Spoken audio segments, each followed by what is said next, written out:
season, Amber Dini at the center rushing still creation Snake Queen moving up is Calabarzon, Panama King.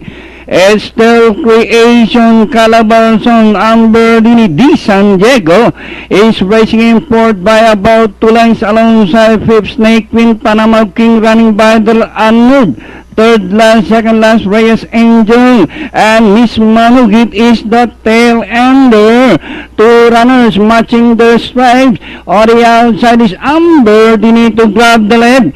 Amber Dini still creation. D San Diego Snake Queen, Panama King in fifth, and by the rallies Calabarzon, Miss Manugit as they race the last 550. Is still creation once again. Amber Dini, watch out. Here comes the favorite Snake Queen. Pokes his nose to grab the lead. Now the course of the wind has been altered with the favorite Snake Queen, the leader. Panama King racing on the outside. Amber Dini still creation.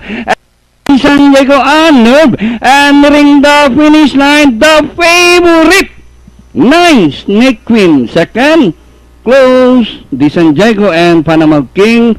Fourth, Amber Dini still creation.